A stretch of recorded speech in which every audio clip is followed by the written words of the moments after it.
تقول لطالب انت هتخش وانت مش هتخش، وانت يعني الواقع هتصطدم بيه، هتلاقي ان في الواقع بنقول لحضرتك ايه بقى؟ هيبقى في طابور عشان احضر محاضره في الجامعه. احنا النهارده بنقسم الطلبه الى مجموعات.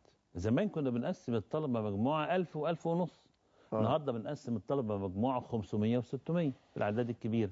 في كليات الطب مثلا النهارده بنقسم الطلبه الى مجموعات ميتينات، وممكن يبقوا 100، كل واحد حسب طاقته. احنا عملنا حاجتين لقوا يمكن هجوم في البدايه، وبعدين النهارده اعتقد ان الناس قدرت هذا القرار اللي خدناه من شهر 7 أو 8 اللي فات، ان احنا لغينا اجازه السبت. انا سمعت يعني وانا منتظر في الاستراحه وليه امر في المدرسه بس يمكن تختلف عن الجامعه متضايقه من السبت. انما احنا بنقول لحضرتك ايه؟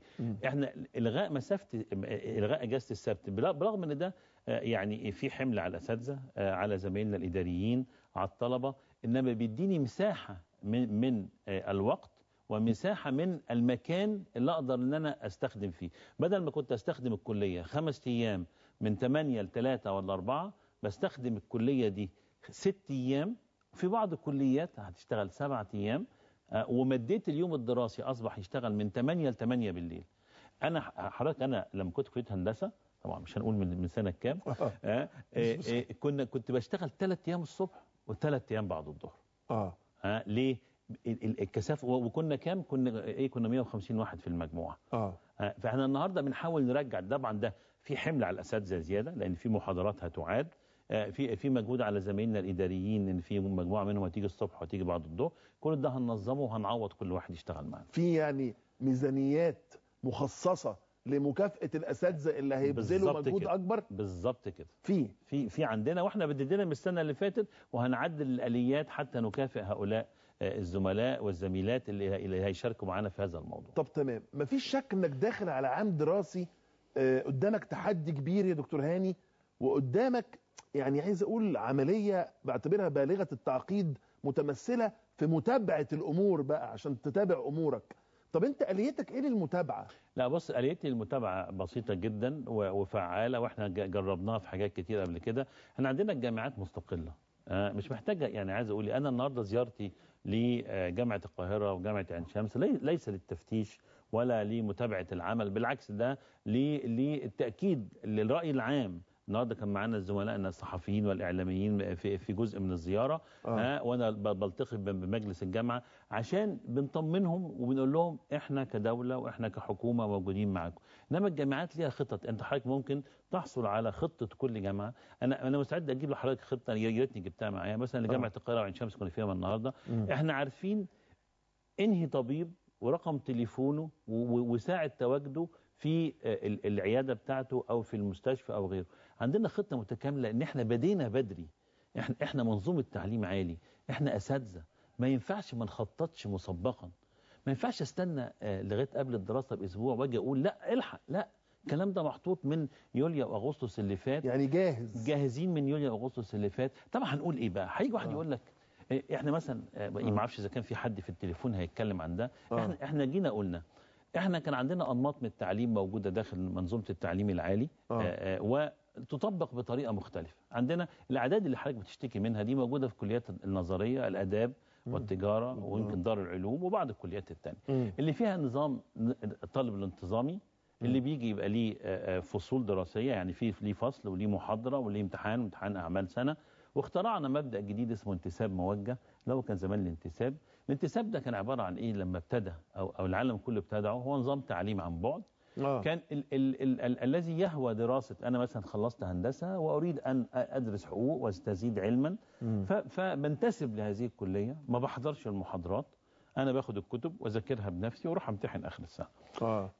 الظروف وجهت المجتمع بتاعنا، اضطرينا نخترع حاجة جديدة اسمها انتساب موجه.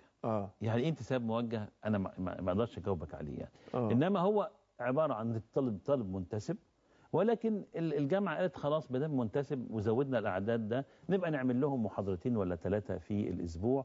وهو ده اللي الناس بتنتقدنا فيه في عدد الكليات، في عدد الطلبه في الكليات.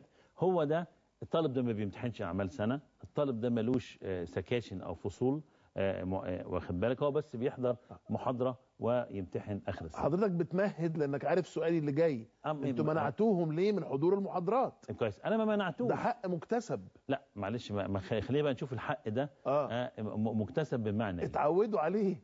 معلش، اتعودوا ده موضوع تاني. هو اتعود يحصل ايه؟ هو اتعود يسمع استاذ بيقول محاضره. مش كده؟ انا ليك عليا اديك استاذ يديك محاضره. فين؟ بدل ما حضرتك تيجي وتقعد عندي في مدرج فيه 3000 واحد، وحضرتك يبقى عندك فرصه انك انت تتعدي او تعدي زميلك، لا، انا هقعدك في البيت فتره معينه، وهتاخد المحاضره دي عن طريق القنوات التلفزيونيه اللي موجوده عندنا في الجامعات. نفس المحاضره اللي حضرتك كنت بتحضرها هتحضرها في البيت. وهنعمل ايه بقى؟ هنخصص ليهم ايام برضو داخل الجامعة بمجموعات صغيرة في أماكن معينة بعيد عن الزحام اللي موجود ده، عشان الطلبة إذا أرادت أن تحضر إلى الجامعة وتسأل الأستاذ. هل ده حل دايم؟ لا، احنا اتفقنا ان احنا في أزمة، وإدارة الأزمة يتطلب مني علميا أن أدير مواردي بطريقة صحيحة. حلو قوي. يعني الطالب الانتساب هيتابع المحاضرات عن طريق القنوات التلفزيونية. نمرة 2، هتتيح له الفرصة ان هو يقابل الدكتور بتاعه. بدل ما كان بيجي كل يوم، هو ما بيروحش يحضر المحاضرة لانه مش ملزم يحضر المحاضرة، ملوش غياب، ملوش فصل او سيكشن دراسي. احنا هنخصص له اوقات اخرى في مواعيد اخرى يقدر يجي الطالب لو كان عنده اسئله للاستاذ يقدر. طبعا احنا هنطور نظام القنوات الفضائيه واحنا شغالين فيه بقالنا سنتين، ان الطالب يستطيع ان يتفاعل مع الاستاذ على الشاشه كمان. بس احنا عايزين الطالب يجي الجامعه في وقت معين. ليه؟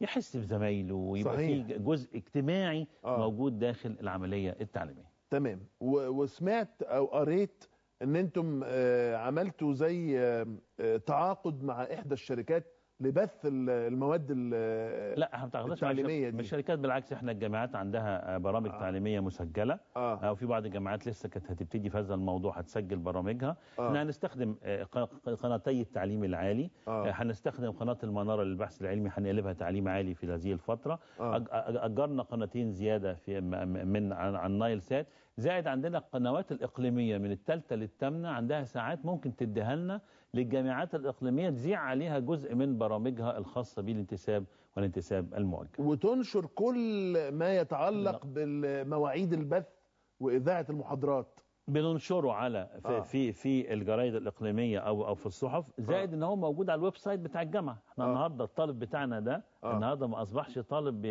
زي زمان، لا، ده طالب يقدر يخش على الويب سايت بتاع الجامعة، يشوف جدوله الدراسي، بيقدر يتابع المحاضرات ومواعيدها على الشاشة او على الويب سايت اذا اراد. التعليم المفتوح هل اصابوا الدور؟ هل برضو علق من حضور المحاضرات جوه الجامعة؟ اما احنا التعليم المفتوح احنا كنا تدريجيا بنحوله الى محاضرات عن طريق القنوات التلفزيونية.